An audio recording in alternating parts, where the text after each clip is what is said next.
dryer, CCL. That's right. Yeah, that kind of stuff. That's right. Yeah. Premium product now. It is. Yeah. It is. You got a CDL, you can pretty much name your price. Yeah.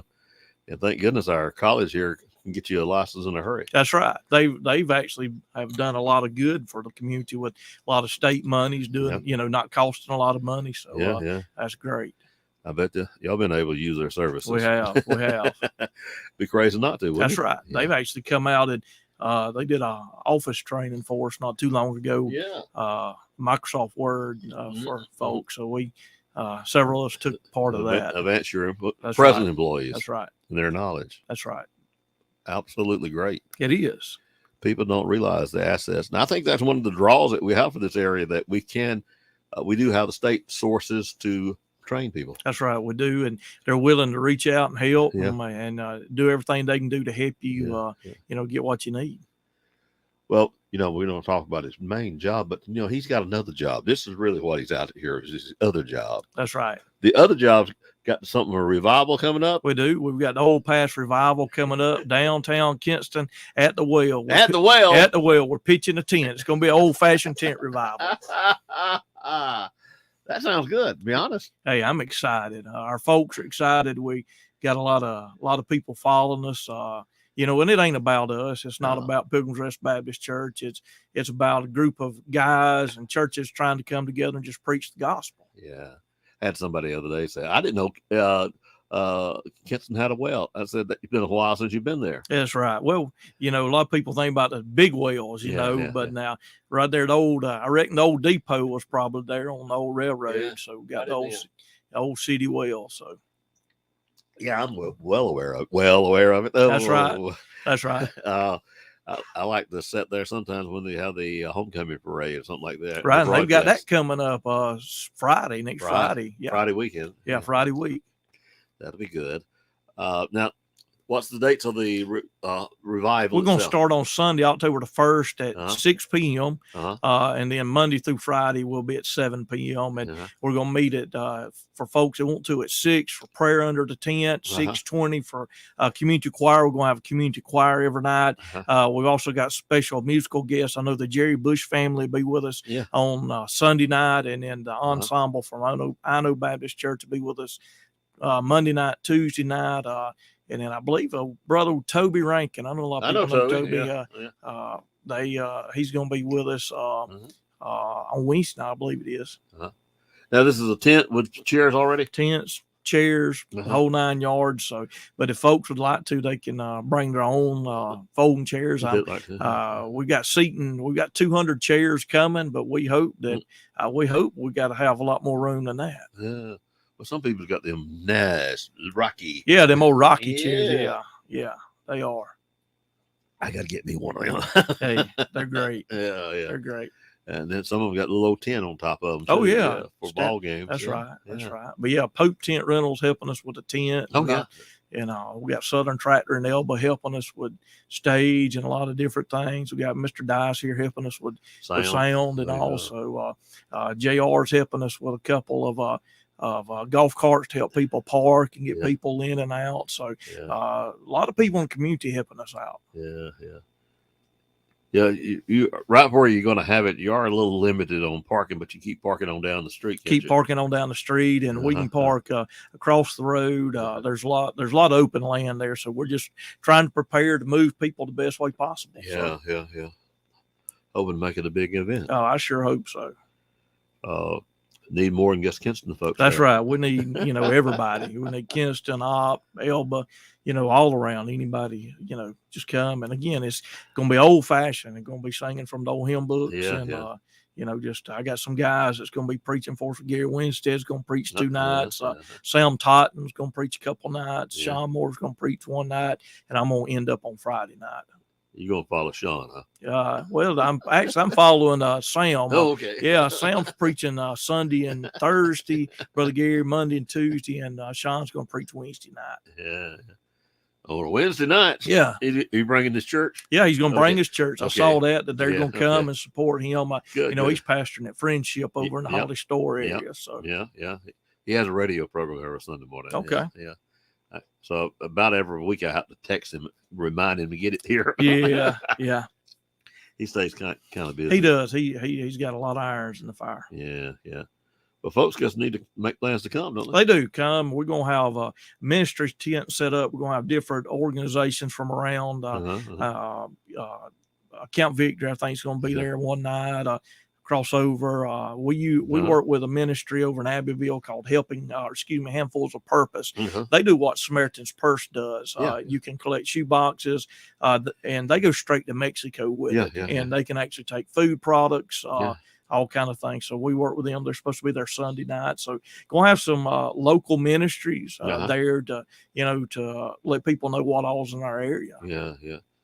Is other churches going to bring up maybe some people from their church on a bus and that kind of stuff? We're hoping so. Yeah, going to be involved. We've sent letters out to a lot of local churches, so hopefully we'll have a big attendance. And again, the purpose of it is just get the gospel out. Well, where you're having it, you ought to have a pretty good draw from Samson too. Yeah, maybe so. Yeah, I know, Brother Sam, he pastored down in Samson for several years, so I'm sure a lot of those people will come up and support also. Maybe as far as Geneva, it'd be nice. It'd be nice. Not too far from Funiac. That's right. Florella, going around the circle. Yeah, that's right. Andalusia, Enterprise, Troy. We'd love to have people from everywhere. Yeah. Well, a lot of people maybe. I've been to a tent revival, but I bet there's folks out there's never been. You're correct. Yeah, been a while. Been a while since I've been to one. Right. It's been several years since I've been to one also. Yeah. Well, I hope you'll have good weather the whole time. I'm excited for this cooler weather that we're seeing in the afternoons now. So hopefully it'll be nice for us. We're just going to trust the Lord to do what he will. Once again, when does it start? It's going to start Sunday, October the 1st at 6 p.m. and run Monday through Friday from 7 p.m. 6 o'clock on Sunday, though. 6 o'clock on Sunday. That's right. Which is normal church time. That's right. Normal church time. And then 7 the rest of the time. That's right. Which is normally the normal when the church has something during the week. That's right. Prayer meetings usually 7 o'clock. That's right. A few churches move it to 6, but right. Most of them are 7. Yeah. So trying to stay with normal time. That's right. Keep everybody in. During the week, give people time to get home and take care of the kiddos and get supper and then come on out. Well, I wish y'all have a great revival and keep us informed, and we will have it on the radio and remind them. And it's good outreach, I think. I believe so too. And people can follow us. We got a Facebook page for it. It's called Old Past Crusade. So Old Past Crusades on Facebook. So I need to tag it and get it on face. And we're gonna try to try to live stream every night also. Okay, that'll be cool. All right. I tell you, that live stream works. It does. Wonders. We're still doing it with our church and on Sunday morning, Sunday night, and it's amazing that the views you still have. We got used to that during the COVID time, and when we thought about counseling, but I've had people from South Florida, Carolinas reach out to us. That's listening and watching. So hey, it's another avenue. Yeah, and you can watch it later too. You can. Yeah, you can. So that's a good thing there. It is. Well, thank you for your time, and of course, always keep us informed, and we'll be doing what we can for you. Well, thank you. We always appreciate your support and appreciate what you do for the community. And come on, if you need a job, he's ready for you to fill out an application. That's right. That's right. I hope y'all stay full staff. But it's hard. I do too. It's hard. It's tough. You can be full today and need help tomorrow. Well, you got a big enough company, you can pull from another area if necessary. If necessary, that's right. That's right. Thank you for your time. Thank you, my friend. Enjoyed it. All right.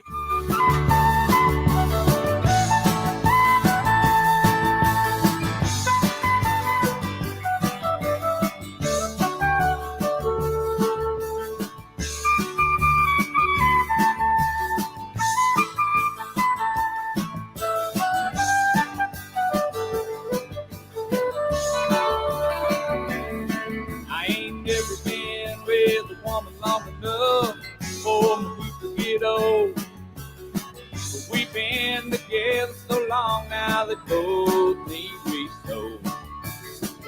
If I ever settle down, you'd be my kind, and that's a good time for me to hit on down the line. Heard it in a love song. Heard it in a love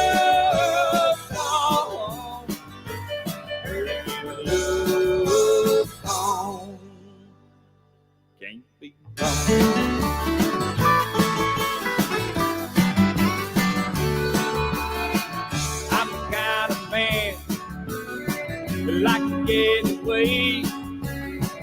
Like start dreaming about tomorrow today. Never said that I loved you, even though it's so.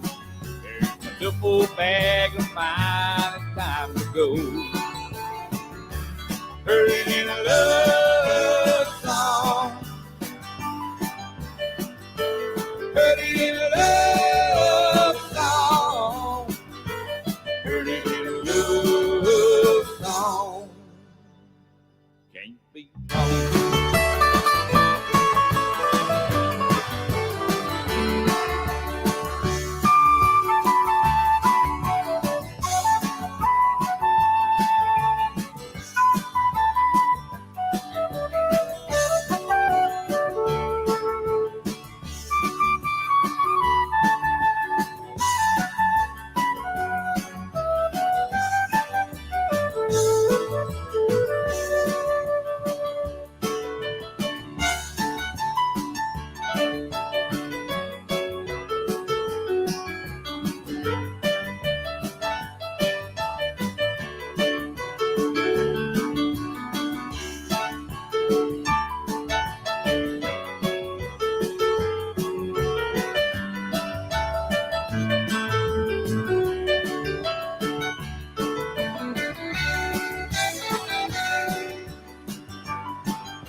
I'm gonna be leaving at break of dawn.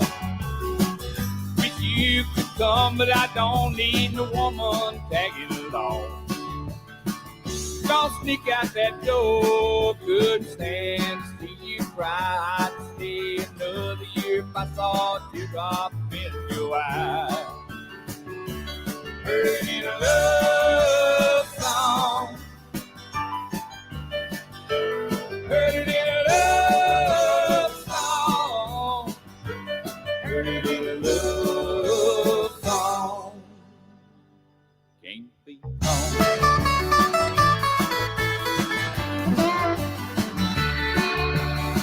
I never had a damn thing but what I had. I had to leave it behind. You're the hardest thing I ever tried to get off my mind.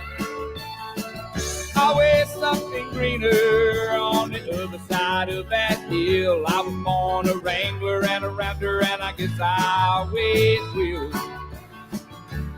Heard it in a love song. Heard it in a love song. Heard it in a love song. Can't be wrong.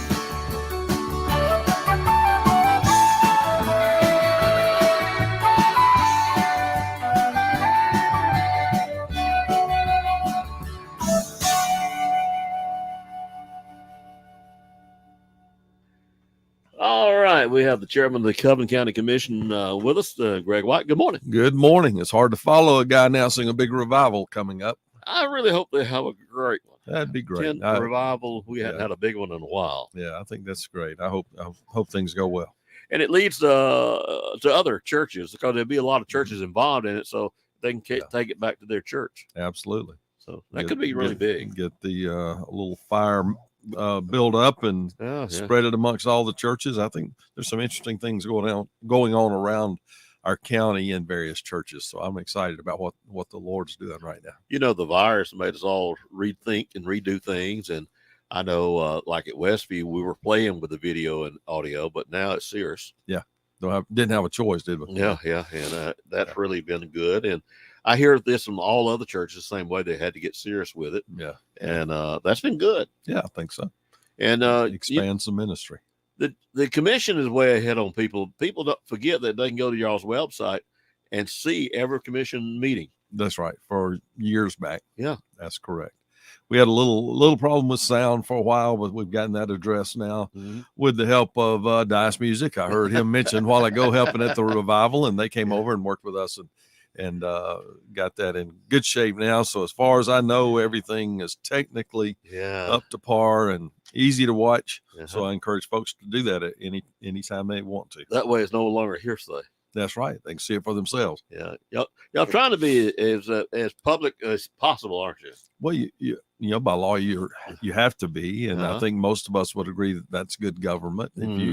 If you do things in the open, we get accused of doing things underhandedly or off, behind the scenes. And I'd say 9 out of 10 times those accusations are wrong. They're just what people suspect. There's a strong distrust of government at all levels right now. Oh yeah. And I hate that it's that way, but it is the day we live in. So we try to be extremely careful to do things in our meetings.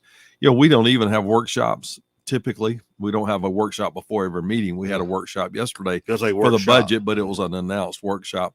But and part of my thinking for that has been, if we're going to discuss it, let's discuss it in a regular meeting and then vote on it. The workshop, I'm not sure. We may have to move to that before it's all over. But anyway, we try to do things in the meeting. So, but even the workshop is open to the public. It is. It's open to the public, but it doesn't tend to get quite the same attention. Oh yeah. From the media or the public that a regular meeting does. Yeah, we don't show up for workshops. We had a budget workshop yesterday, which is a big deal for us because of our budget adoption. And there was one media rep there, and there were no members of the public there, only interested department heads and other county officials. So it doesn't get the same attention. Boy, they got my vehicle fixed in a hurry. Yeah, they were returning it to you. Good deal. He only picked it up about 20 to 8. Okay, well, good. Nolan came by and he gave me, swapped out. Good deal. And now they're already bringing it back. Great. That's service, and I think tires on it too. Well, good. You good to go for another? That's an hour and 20 minutes. 6 or 8 months, maybe. Yeah, at least maybe. That's great. Yeah, very good. J.M. Jackson, who we're talking about. Yeah, just brought my key back to my vehicle. A lot of things going on around here. So easy to get distracted a little bit. You're the chairman of the county commission. Okay. Figuratively, sometimes you're blamed for everything the commission does. Greg White. But the truth is, you don't even get to vote. Yeah, that is true. The commission is a body of 5 people who have equal power. We have different responsibilities, but we have equal power and authority. None of us have authority individually except to carry out the wishes of the group as a whole. So the body makes decisions, and then any one of us might be assigned or expected to carry out that decision. So I have, I would think a heavier administrative load or burden than the other commissioners do by design, but I still conduct the affairs as directed by the group as a whole. I never make a motion. I never make a second on a motion. I'll never vote unless there is a tie. And you only done that a couple of times. You know what? I voted twice on one issue a month and a half, 2 months ago, which doubled my output of votes. Up to then, I think I had voted twice in 21 plus years. So, yeah.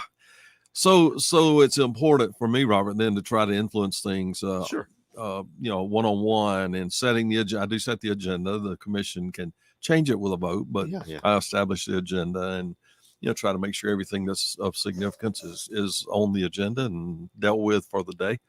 And so I have my direct input primarily through the agenda itself, and then one-on-one with commissioners. Yeah.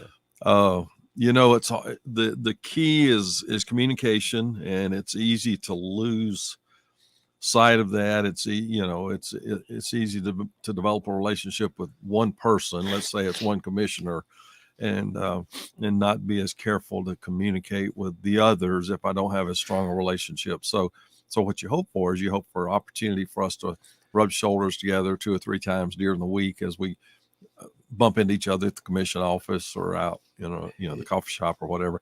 But there's not a lot of that anymore. It's different than it used to be.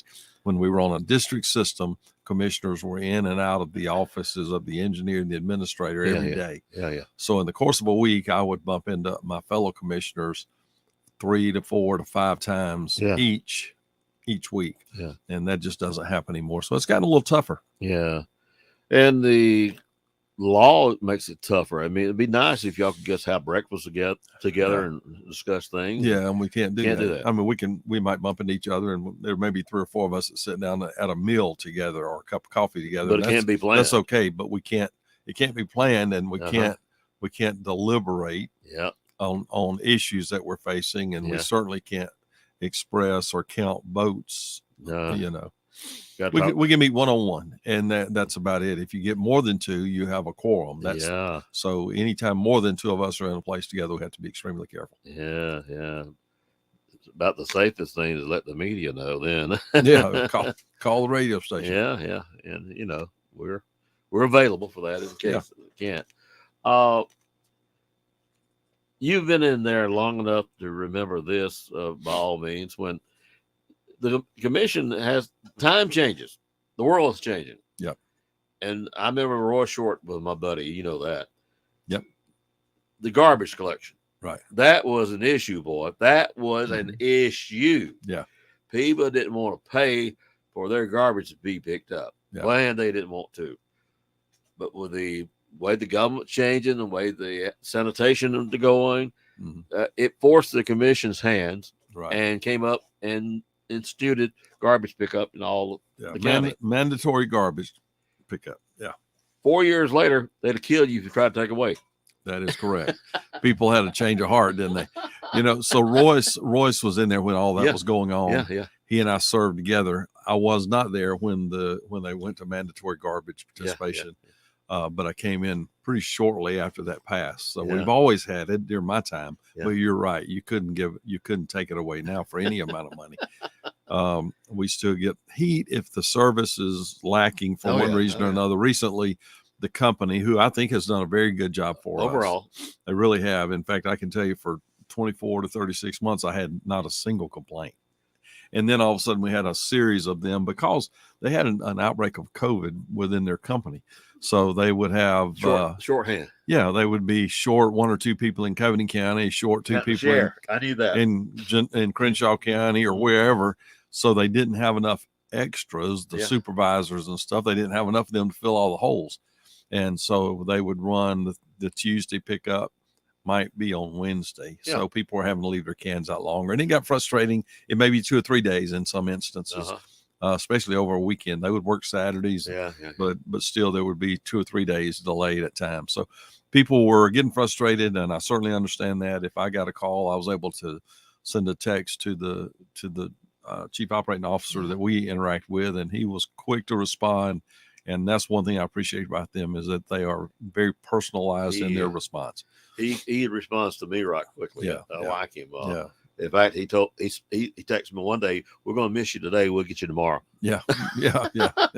So that's one day behind. Well, one thing that they could do, and you know, they're a private business, so I can't tell them how to do this. I think that they may do a little better if they get in a situation where there are going to be some delays and communicate with the media, so that you could broadcast that, and at least more people would be aware.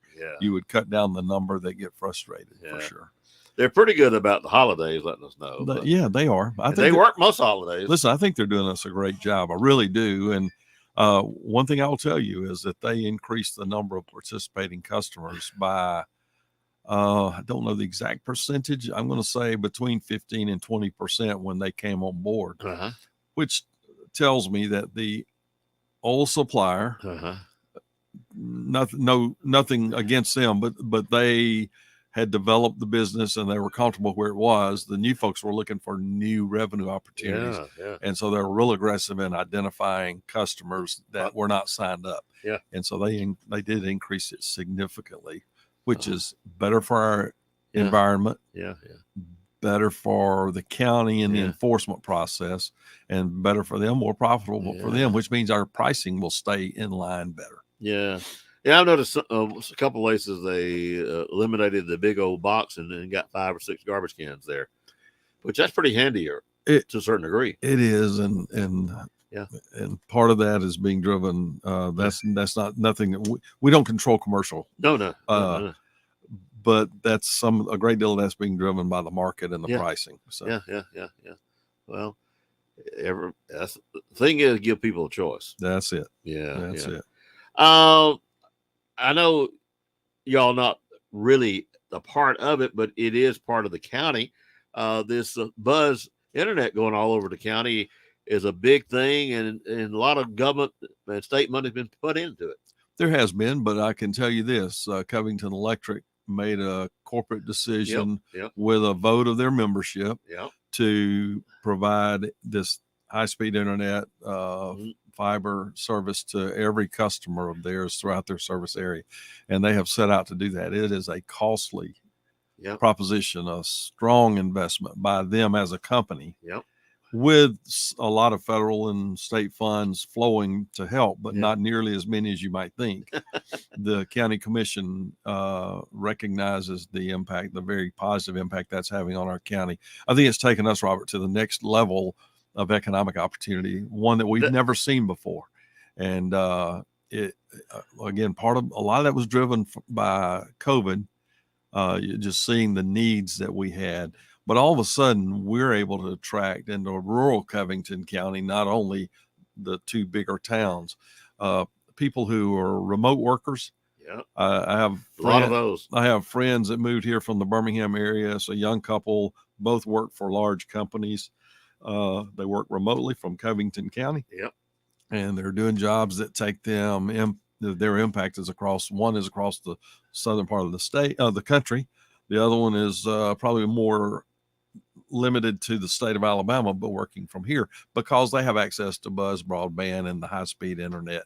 And I cannot tell you how much of a positive step that's been. The commission recognizes it, and we have committed verbally and on paper a portion of our ARPA funding to that as a local grant towards the effort that Covington has made. We haven't funded that yet, but I have every reason to believe we'll do that in the next few months. Well, it also opens up, hey, if there is a industry coming here and they do need 120 acres, well, they're not going to be able to get it in the op and not going to be able to get it in Andalusia. Got to go out in the rural area. You're right. You're exactly right. And we can accommodate that now. If we can get the sewer service there that we need, and if we can get the electric, make that happen. Yeah. Well, we're working on that, and there on a particular area where you need to always be prepared. So if somebody's looking for an opportunity to place a business of significance here, you can't say, "Oh yeah, we got land. Let's go start looking." You've got to have an inventory in your pocket, and that inventory really needs to be pre-certified. You need to know that it's shovel ready, that the ground is flat, and that there's a sewer service stubbed out within so many 100 feet from it, water, internet, as you said. So those things those are slow plodding efforts, but they're necessary. So Buzz is certainly helping us open up our opportunities. But our economic director, he saves every time. It may not have worked that time. Yeah. But he'll save it in case he needs it another time. He will. It's amazing. It is. And I had the conversation with a commissioner yesterday, one of the commissioners that, we would love to be the lead on economic development for the rural part of our county, and we're involved in it. Sure. But when it comes to the technical know-how, we don't have the expertise in office. We don't have the time to send pick up an employee, anybody in the county government. We have no employee that we could throw into an airplane and send them for 4 days to meet across on the West Coast with a prospect. Yeah. Economic development does that, and their entire effort is designed to accommodate that. So if it's necessary to make a 4-day trip cross country, they can do that, or to Europe or whatever. So we are thrilled. I'm thrilled to be a partner with Andalusia Op, Florella, the bank, locally owned banks, and other businesses, and through CCEDC, Covington County Economic Development Commission. And so they're our point of contact. Yeah. They get 19 out of 20 contacts come directly to them. Yep. And the ones that don't, the 1 out of 20 that doesn't come directly to them, they're the first call that other person makes because you've got to have that point of contact to clear all the technical hurdles that are out there. Yeah. So they're doing a good job. It's not something you're going to put a new business in operation every day or two or month. And some people don't quite understand that. And I hate that. Again, that's a communication issue. So Yeah. Well, the odds of what is coming to our area will be most likely something from the north getting out of the weather situation and probably bring employees, because that's something else. We don't have a great abundance of employees out there. Yeah, with certain technical abilities, certainly we don't. Yeah. So I don't think that we would expect to see an employer move here that needs 600 or 800 of a certain type. I don't think we could meet that need right now. Yeah. But so I'm interested in smaller employers that bring up 2 dozen, 3 dozen employees or jobs, and then local employees step up and learn and grow into those.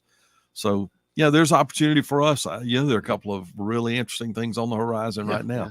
That my hope would be that we'll be making some announcements on things. You never know. Cool. But I'd say that they're probable more than as opposed to possible. I think we've moved beyond that. So there are some good things coming, I think. I know the gun company that moved to North Alabama. They moved here to get out of the snow, and 3 months not being able to work. Yeah. And brought about 80% of their employees. Yeah. So that's a big impact for that town. And let me mention another growth opportunity for us. I mentioned the young couple that are friends of mine that moved up in the Red Level area, and they're working remotely.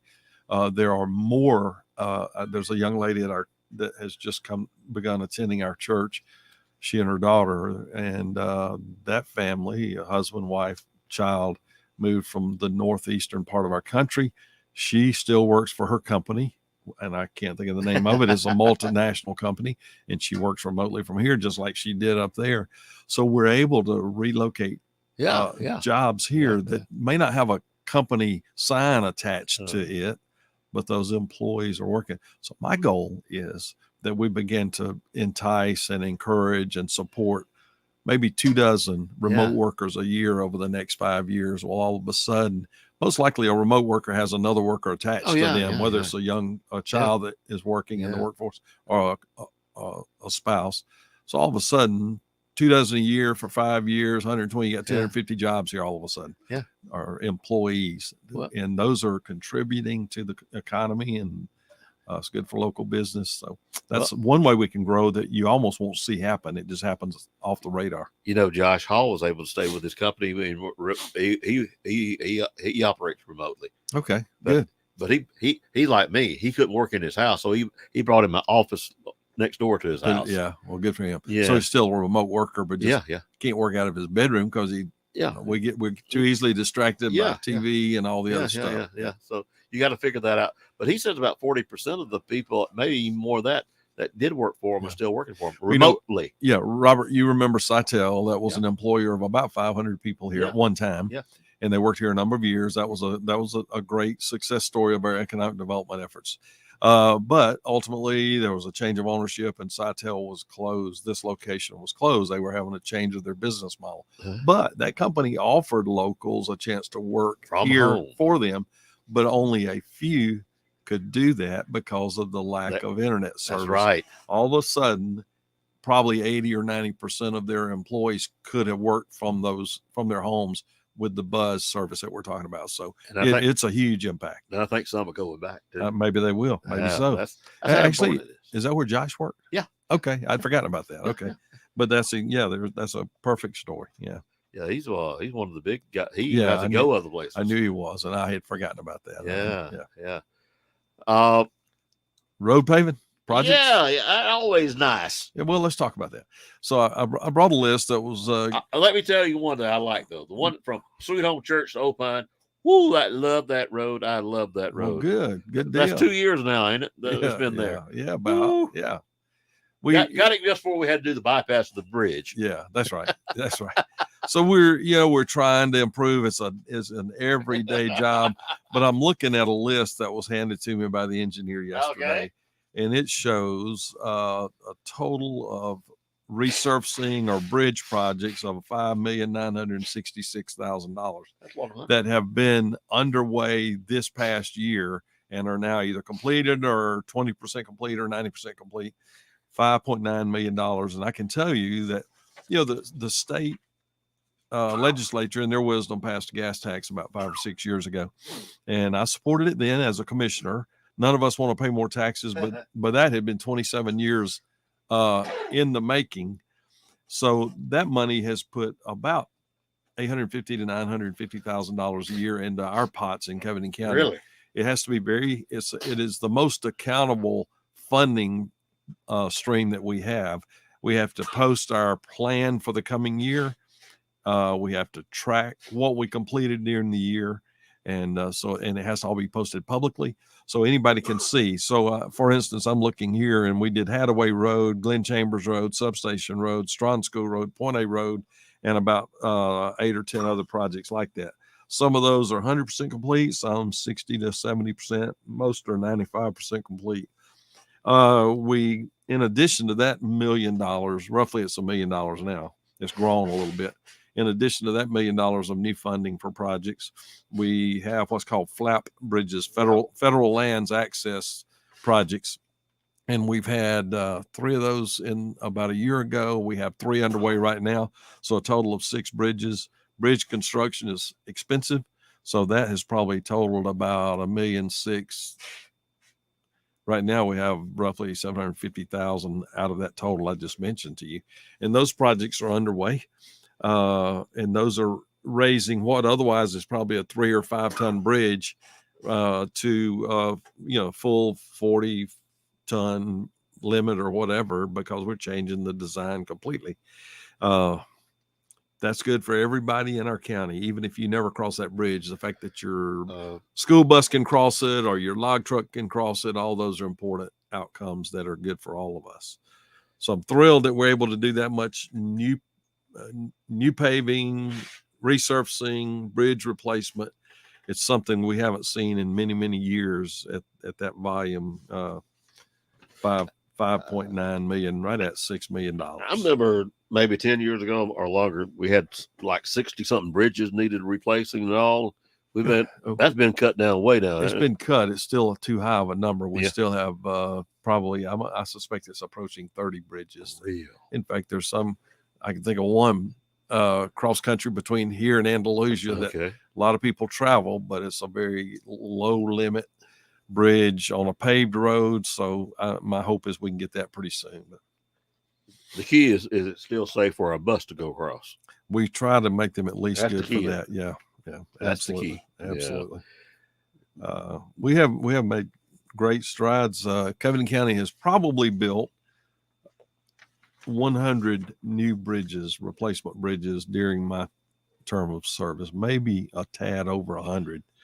A lot of that was caused by flooding back in 1998 and so forth. So there's a lot of bridges. We have a lot of bridges. We are the highest bridge count county in the state, or I thought it was way up there. Top 2 or 3. It's right at the top. Yes. Yeah. And they are expensive. They're expensive. Yes, sir. More than the road itself. Yeah, absolutely. Yeah. You don't get many feet for $1 million on a bridge. But when you replace them, you try and also replace them for the future growth too, aren't you? You are. Yeah. And you're going to get the good thing is the bridge design and stuff should be good for 40 or so years. Yeah. So that's a long life. Yeah. That's the whole idea there. Yeah. I know as much as the aggravation was on the Cook Bridge replacement, man, did they do a job. Yeah, it's very nice. Very nice. And so for the next 40 or so years, you probably won't have to worry about it. No, shouldn't. That's right. And people don't realize how emergency, they were about to shut it down for school buses. It was about a year away from it. Yeah. So it was a necessary thing. It was aggravating and all that kind of stuff, but that's just part of it. That's it. Working with each city, it becomes important as commission, don't it? It does. I cannot overstate the importance of us having a good working relationship with our local communities and cities. Some of the smaller towns we do road maintenance for. They don't have departments to do that. Our larger towns, Andalusia, Florella, Red Level, we share some opportunities with them. So if they have a project, we might be able to do grade and drain on a project for them, and then they get the funding for the materials and things like that. So we do try to work together closely, And again, I've mentioned economic development with them earlier, and that is a vital partnership that we maintain. And then we work with on the splash pad. We worked with Andalusia on their splash pad. We worked with Florella on I don't know, I forget now, I'm sorry, a little small recreational project somewhere near the Florella, the lake there, Lake Jackson and Florella. But it benefits the whole county. Listen, Covington County Commission is elected by and compensated by every citizen of this county, whether that lives in the city too, whether they live in town or out of town. That's right. You'll have to keep that in mind. Yeah, don't you? We absolutely do. So we when we work with Opera Andalusia, I think we're doing exactly what we're supposed to do. Also, schools, the county schools, y'all have done a lot of work. But I know every once in a while you have to do something maybe for Andalusia or for Op. That's the right thing to do. We do. We don't typically get as involved in the city school systems, but we have in the past, and we certainly try to be supportive.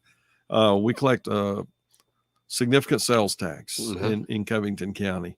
2/3 of that sales tax collection is tagged for education. Yeah. We don't have any say over it. Yeah. We collect it, and then we immediately remit it to the boards of education. So 2 out of every 3 pennies collected goes to education in this county, and I can tell you that sales tax revenue continues to grow. Yeah, last year was up. Don't hold me to the numbers; these are rough numbers. Something like 8% over the year before, which had been up like 3% over the year before, which was up like 9% over the year before. Yeah. So there has been a continued steady growth in sales tax revenue, which is benefiting each of our school systems because a penny that we collect in Covington County Commission is split among those 3 systems, roughly 50% to the county, 30% to Andalusia, 20% to Op systems, based on student population. Yeah. So I'm glad we participate at that level. Ad valorem tax, there are certain of them that continue to go to education. Some of those we don't see; those go directly to the education, to the boards of education, directly from the revenue commissioner.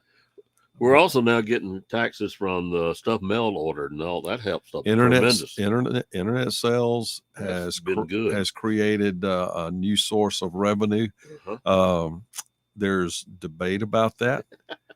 And you may have known that. Yeah. So that tax is the total is either 7 or 8%, 4%, 4 percentage points go to the state. Yeah. And if it's 7%, 3 or 4% comes to counties and cities by formula that the legislature established.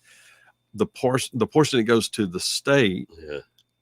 One of those 4 pennies goes directly to education, so it flows top down into education. Okay. So that's a growth. That has been a growth area, and education is getting that growth through the State Board of Education. And to me, that was no big deal because we was already used to paying tax. So why not tax mail order? That is correct, but for a long time, Congress didn't allow it. Yep. It was outlawed at the federal level. Yep. And I think it's because they wanted to develop and encourage and enhance online sales. Started. Well, again, COVID, we mentioned it 3 or 4 times today. COVID blew up internet sales. And all of a sudden you realize, as many people declared, your brick and mortar store, your local store could not compete at a 10% disadvantage against online sales. So that was kind of what opened the door for this tax. Yeah. There was a court order, a court decision in Wisconsin or South Dakota, I forget where, somewhere up north, that opened the door for taxing internet sales. The state of Alabama created what's called simplified seller's use tax for that purpose. And then they said, we can't make you collect sales tax or use tax on sales coming into Alabama, but we'll let you volunteer to if you want to. Yeah. People expected nobody would volunteer, but all the big boys immediately volunteered. So they collect and remit sales tax to the state of Alabama. It flows down to us by formula.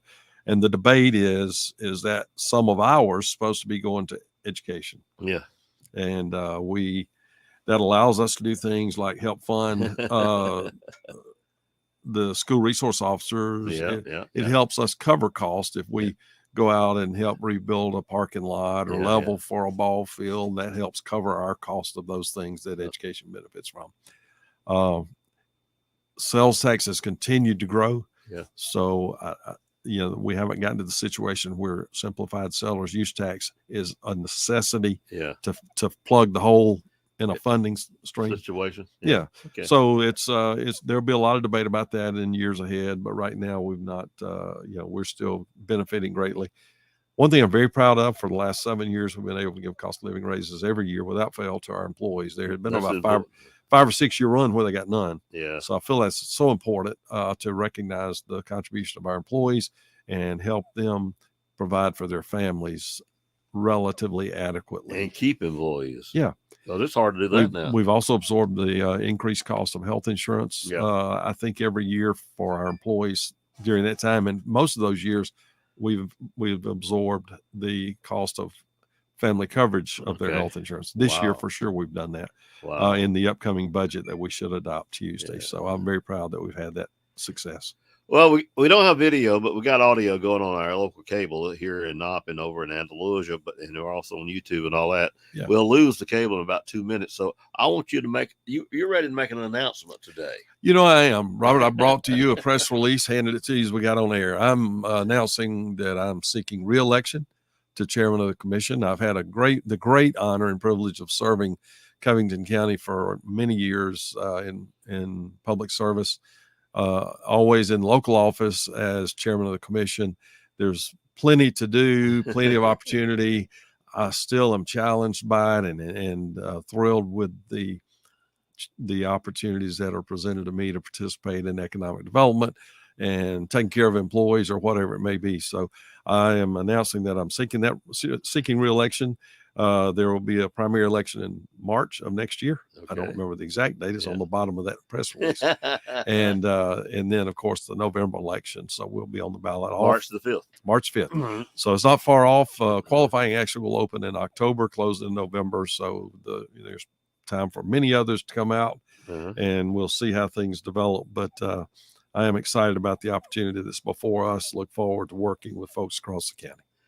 You actually enjoy meeting with people, whether it's hostile or not hostile. I mean, you like to you like to solve problems if possible. I enjoy the challenge. Yeah. I really do. I get it. And whether someone agrees with me or disagrees with me, my goal, my motive is to do ultimately what I think is best for our community. And I love helping individuals. I had somebody this morning about 5:15 say, "Hey, there's a pothole such and such a place." And I said, well, I wasn't aware of that, but I'll make sure the engineer knows. And about 5:45, I had a response back from the engineer. So in about 30 minutes, he had it on his radar and to-do list, and that didn't get fixed by 5:45, but at least we knew it was going to. So, and I love being able to meet needs like that. Yeah. And some things do need to be instantly, but they do. A lot of things we just need to think about and study it over. Absolutely. County government doesn't move quickly. No, and no government. No, that's true. I have learned that through the years. I've gotten comfortable with that aspect of it. Some people never do. They just think it ought to be instantaneous, and to them, what might take a week should take a week. It might take 6 months in county government for one reason or another, and so we have to work through that. But I enjoy the environment. I thoroughly enjoy the opportunity I've had through county commission of serving the broader community. So whether I'm on the board of the Southeast Alabama Regional Planning Development Commission or Economic Development Commission locally, or I serve on a trust fund board out of Montgomery. So things like that I wouldn't get to do as a local accountant only. And so those are fun things for me, and I've thoroughly enjoyed the opportunity. You've had some experience with the railway too, haven't you? I have. Week before last, Jan and I attended their quarterly meeting, which was down in Baldwin County. They rotate between Louisiana, Mississippi, Alabama, and they are really, really close to bringing passenger rail service from Mobile to New Orleans. Thought it would happen this year. It's going to be after the first of the year, but Amtrak was there for that meeting. Local communities are excited. Funding is in place now. So it's just a matter of getting some work done on the rail, and they'll start that service. So that's an opportunity for us. If you have a desire to go see the Saints play football, you'll be able to get on the train in Mobile, get over there by mid-morning, spend the day, come back that same evening if you want to on a return train, or wait till the next day, spend the night there. Yeah. Or if you need to go for medical service around Tulane and other medical facilities there, wouldn't that be nice to not have to drive in that traffic, facing all of the traffic going in New Orleans? Yeah. They'll drop you off right downtown at the medical centers. Yeah. So I think it's some unique opportunity for us. It's been really, really slow, as I mentioned, slow things in government, and moving a train is slow too. People that travel a lot got to learn how to maneuver these things, and even I think they got a new flight service in Montgomery to Washington D.C. So, yeah, good deal. Yeah, and we got people that have to go there. Yeah, that's right. It's I think we need multimodal transportation, and this passenger rail that we're talking about, Amtrak, is known as, I think is important for our part of the state and the country. So I was thrilled to work for 7 years directly in that effort, and then stay engaged since then. I've been off for about 7 years, but to be able to stay engaged and aware, had the privilege of testifying before the Surface Transportation Board related to that effort. So it's been neat. Again, a much different opportunity than I would have expected 20 years ago. Have we bobbed down on the rails for trails, or are we still got hope for it? Or I hear it mentioned from time to time. The position that I'm in is this: the county commission voted no. Yeah. So Greg White, as a commissioner, isn't pursuing that or having conversation about it unless it's brought up, just like you just did. I've heard nothing recently. I know there is still an interest. There were a number of parties very interested. I know Ott was interested in Geneva. 6 or 7 years ago. Yeah. I know they hadn't lost interest. They saw a potential and an opportunity. So that's still there. That made it jailed. There's the railroad company, the freight rail, has put a pretty high price on that rail line, which is the basis for the rails to trails. So that probably has discouraged any movement forward on that. Yeah. And again, from the commission perspective, we're out. Yeah. So we're not at the table and discussing. Well, the price on it is not reasonable. Yeah, I can say that. That's right. So it probably killed it till we can get the price down. But I heard, interestingly, a radio program earlier today, and it was somewhere in North Alabama, and they were talking about running a race, like a 5K on the Chief Ladiga Trail, which is a Rails to Trails project up in the Anniston and that part of the state. So interesting you would bring it up after I heard that on the radio earlier today. I think the state's missing something there by not getting involved in it. Well, I made my position on that known at the time, and I did support the effort as we were considering getting into that, but again, got shot down from the commission's decision, and that's fine. That's one of those things that happens. So. Sure. Well, glad to have you out today. Glad you made the announcement, and looking forward to seeing you during the campaign. There's a difference. You have to shift from one mode to the other mode, don't you? That's right. Campaigning is a busy time, and we'll have several months of that.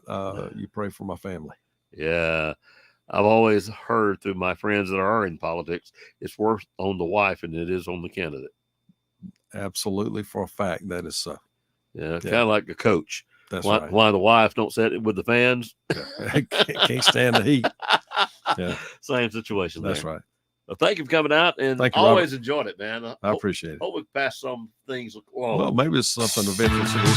I think so. Yeah.